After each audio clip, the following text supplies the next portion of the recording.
Nagmistulang basang sisiw ang mga estudyanteng sumuong sa ulan para lang makapasok kaninang umaga. Yung pala, sususpindihin din naman ang klase.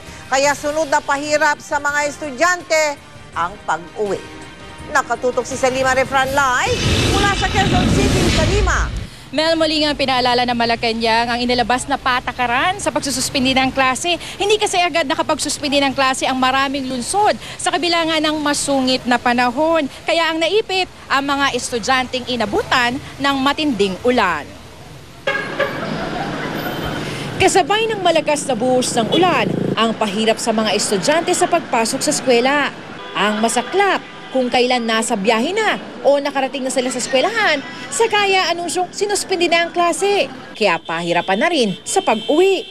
Kanina ang Parañaque ang pinakamaagang magsuspindi ng klase. Alas 6 ng umaga nang i-anunsyo nila ito.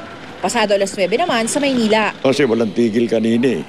Di ba madilim pa ang langit? O kaya sinasabi namin, kailangan na mabigyan ng protection itong mga mag-aaral. Baka magkasakit baka lagnatin o kaya sipunin. Ang Quezon City, pasado alas 10 na magsuspindi ng klase. Kaya ang ilang estudyante at magulang, imbis na matuwa, tila nainis pa.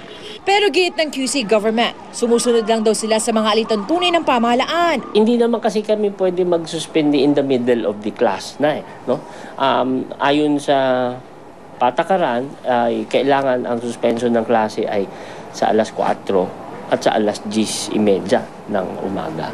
Dahil sa executive order ng Malacanang, imbis na DepEd, ang lokal na pamahalaan na ang magsususpindi ng klase kapag walang bagyo. In the absence of typhoon signals, ang local government unit po or ang mayor ng bawat mga munisipalidad bilang hepe ng mga local disaster coordinating councils, sila po ang may responsibilidad na magkansela ng klase. May tinakda na ring mga oras ng pag-aanunsyo ng suspensyon ng klase. Hindi dapat lalagpas ang alas 4:30 ng madaling araw ang anunsyo para sa buong araw na suspensyon. Alas 11 ng umaga naman para sa mga klase sa hapon. Ayon pa sa Malacanang, mas nakabubuting ang local government ang magsuspindi ng klase dahil mas alam daw nila ang sitwasyon sa kanilang lugar. Maging mga kapitan ng barangay, pwede nga raw magsuspindi ng klase sa kanilang lugar. In big cities like Quezon City, yung mga barangay captain, nagsususpend din po sila, depende dun sa kanilang area. Sila po yung pinakamabilis. They are the ones on the ground. They are the ones with the information. Pero kung wala pang anunsyo at masama ng panahon sa inyong lugar, ayon sa DepEd, wag nang sumuong sa panganib. Ultimately, ang desisyon kung papapasukin talaga ang mga bata ay ibinibigay po namin sa mga magulang. Mel, pakiusap ngayon ng Malacanang, kaunting pangunawa sa bagong direktibang ito. Kailangan daw masanay ng mga lokal na pamahalaan na magdesisyon agad kung magsususpindi nga ba ng klase o hindi para naman hindi mahirapan ang mga mag-aaral. Mel? Salima, paliwanag mo mabuti ha. Yung barangay captain pwedeng mag-suspend ng klase kahit na hindi sinasabi ng mayor? Independently, pwede niyang gawin? Salima? Mel, yung sa mga barangay captain, kailangan nila makipag-usap dun sa school principal ng kanilang eskwelahan na malapit sa kanilang barangay. Kung napagdesisyon na nila na delikado na para sa kanilang mga mag-aaral na pumasok sa araw na yon, maaaring na sila magsuspindi ng klase at saka yan ipapaabot sa mayor ng lugar na yon. Mel? Ay, papaabot. Kung hindi nagtutugma yung desisyon ng mayor at ng barangay captain, sinong mananaig? Salima? Mel, kasi bago daw magdesisyon ito nga mga mayor, kailangan muna nilang kumonsulta dyan nga sa mga barangay captain at mga school principal. So from there pa lang makakapagbigay na ng suggestion itong mga barangay captain kung magsususpindi nga ba ng klase o hindi. Katunayan dito nga sa Quezon City, yan yung naging suliranin kanina. Una muna nagsuspindi ng klase yung barangay captain sa barangay Pinyahan kasi nga mataas na yung baha doon sa kanilang lugar. Tapos ipinaabot yan doon sa Quezon City government. In-assess na buong Quezon City government kung kamusta ang lugar doon naman sa mga iba't iba pang barangay at saka sila nagdesisyon nga nung malawakan ng pagsuspinde ng klase sa lungsod. Mel? Sabi nung opisyal daw na taga Quezon City kanina, alas 4 ng madaling araw lang sila pwedeng magdeklara ng suspension of classes. Ganun ba talaga yon? Salima? Yun, Mel, yung nakasaad dun sa EO 66, kailangan 4:30 ng umaga, maglabas na sila ng desisyon kung magsususpindi nga ba ng klase o hindi. Pero kaninang araw, inassess pa raw nila yung sitwasyon. Inalam daw muna nila kung bahaba sa mga ilang lugar dito nga sa Quezon City bago sila naglabas ng desisyon tungkol dyan. So, yung from the barangay captain, to the school principal, to the school superintendent, bahagyang nagtagal daw yung pagpasa ng komunikasyon hanggang sa QC government. Mel? Pero sa Lima, kung bumuhos ang ulan ng alas 5 ng umaga, paano? Yun nga O yung alas naging 6 problema ng umaga, paano yun?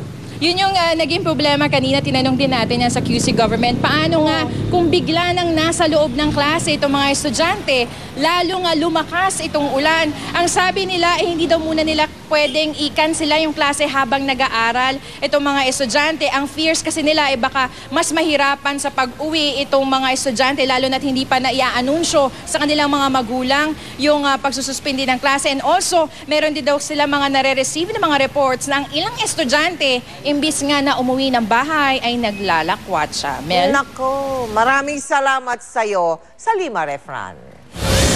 Alamin naman natin ang sitwasyon sa Lamesa Dam. Tumaas ang antas ng tubig doon dahil din sa walang humpay na pagulan.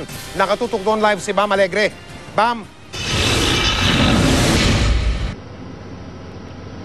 Mike, patuloy yung pagbantay dito sa level ng tubig sa Lamesa Dam matapos iakyat kanina sa red alert status yung Lamesa Dam kaninang umaga.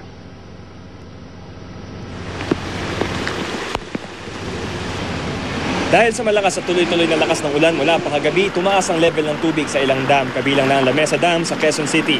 Kaya naman alas 5 pa lang ng umaga, itinaas na sa yellow alert ang Lamesa Dam matapos umabot ito sa 79.32 meters. Mas mataas ito sa normal level ng dam na 79.30 meters. Pero dahil walang humpay ang ulan, alas 11 ng umaga, itinaas sa red alert ang Lamesa Dam matapos umabot sa 79.52 meters ang level ng tubig. Gayunman, kahit nasa critical level, hindi pa naman daw ito aapaw agad. Ang ating overflow level is 80.15, nasa 57 centimeters pa before it overflows. Para mapigilan ang pag-apaw ng tubig, humiling ang pamunuan ng Lamesa Dam na bawasan ang supply ng tubig mula sa Ipo Dam. Nagmumula kasi sa Ipo Dam ang tubig sa Lamesa Dam. Ito ang Lamesa Dam watershed at mula umaga, itinaas na ang red alert sa elevation ng tubig dito. Kapag nagkaroon ng overflow sa Lamesa Dam, didiretso ang tubig sa Tulyahan River. Kaya pinapayuhan na ang ilang residente malapit sa ilog na lumikas na. Kabilang sa mga tatamaan ng posibleng pag-apaw ng Lamesa Dam ang Malabon, Navotas at ilang bahagi ng Valenzuela. Kasama rin ang Quezon City pero tila baliwala ang babala sa ilang residenteng nakatira malapit sa Tulyahan River. Baliwala yan. Maalis lang kami pagka tumaas talaga. Binabantayan naman po namin pag umaangat ng kaunti, lilikas naman po kami sa itaas. Hinintay namin malaki-laki konti kasi minsan hindi rin lalaki agad.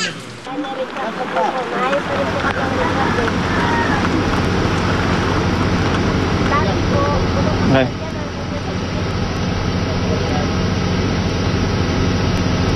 Mike, sa ngayon, 79.66 meter ng tubig dito sa Lamesa Dam. Malayo pa po yan doon sa tinatawag na spilling point o yung 80.15 meters. Kaya ngayong gabi po, hindi pa siya aapaw dito sa Lamesa Dam pero nakapanatili pa rin ang red alert status. Mike? Maraming salamat, Bam Alegre. Nagpakawala naman ng tubig ang Ipo Dam at Bustos Dam sa Bulacan kanina. Bunso din ang tuloy-tuloy na buhos ng ulan. Mula sa Norzagaray sa Bulacan, nakatutok live si Cara David. Cara? Yes, Mel, dahil sa malakas na buhos ng ulan sa Magdamag, kaninang madaling araw pa lamang ay lumagpas na sa spilling level ang Ipo Dam. Dahil dito nagpakawala na aabot sa 109 cubic meters per second ng tubig ang Ipo Dam. Pero ang magandang balita, Mel, hindi naman ito nakaapekto or nagdulot ng pagbaha sa mga low-lying area sa Norzagaray, Bulacan. 100.2 meters ang spilling level ng Ipo Dam pero kaninang madaling araw umapaw ito ng hanggang 101.5 meters kaya agad nilang binuksan ang isa sa 7 gate ng dam. Kapag di raw nila kasi ito ginawa, posibleng masira ang ilang equipment at ang mismong dam, delikado. Sa lakas ng dating ng tubig, kasi may force ng flow ng tubig, may posibilidad na magka-diferensya ang Ipo Dam. So nag-release na kayo pa? Kaya nag-release kami bago man mag-overflow. Pero pagdating ng alas 8 ng umaga, lalo pang tumaas ang water level, kaya 2 gate na ang binuksan nila at nagpakawala ng aabot sa 109 cubic meters per second na tubig. Unti-unti lang humupa ang water level pagdating ng tanghali at sa ngayon, 1 gate na lang ng Ipo Dam ang nakabukas. Andito ako sa Ipo Dam kung saan nagpapakawala na sila ng tubig doon sa kanilang 1 gate, gate number 1, approximately 47.6 cubic meters per second ng tubig ang pinapakawalan mula dito sa nakabukas na gate na ito. Ang lahat ng tubig na iyan ay dumediretso sa Angat River. Pero ayon naman sa mga eksperto, 600 cubic meters per second ang capacity ng Angat River, kaya walang anumang banta ng pagbaha sa mga low-lying areas dito sa Norzagaray, Bulacan. Ang barangay Matiktik sa Norzagaray, Bulacan ang isa sa mga direktang apektado kapag nagpakawala ng malaking volume ng tubig ang Ipo Dam. Kaya laging handa ang mga taga rito sa tuwing magpapakawala ng tubig ang dam. May sirena na naka-install sa kanilang tulay para magbigay ng hudyat kung sakasakaling lalaki ang tubig. Pero dahil maliit lang naman ang pinakawalang tubig ng Ipo Dam kanina, halos wala itong epekto sa downstream ng Angat River. Or less pagka mga 3 pinto na ang level niya is 1 meter, so kung 3 is the 3 meters yun, affected na kami. So ano yun, nag-evacuate yes, na? nag-evacuate na kami doon. Pag 3 meters. Pero as of now, wala? As of now, wala pa. Bukod sa Ipo Dam, nagpakawala rin ng tubig kanina ang Bustos Dam sa Bulacan. Automatic kasi na nagpapakawala ng tubig ang Bustos Dam kapag nagbukas ang Ipo Dam. Nasa 17.5 meters ang spilling level ng Bustos Dam at ngayon nasa 17.43 meters na ito. Mel, simula kaninang hapon hanggang ngayong gabi ay humina na ang ulan dito sa Norzagaray, Bulacan. Paambon-ambon na lamang. Pero patuloy pa rin ang pagre-release ng tubig ng Ipo Dam. Kanina nakausap natin si Engineer Medrano at ang sabi niya nasa 100.75 meters ngayon ang water level ng Ipo Dam. What we're aiming for is yung ideal level ng naturang dam is 100 meters. So kulang pa kaya nagpapakawala pa rin sila ng tubig hanggang sa mga oras na ito. Pero optimistic naman sila na by tomorrow ay babalik na sa normal level itong Ipo Dam.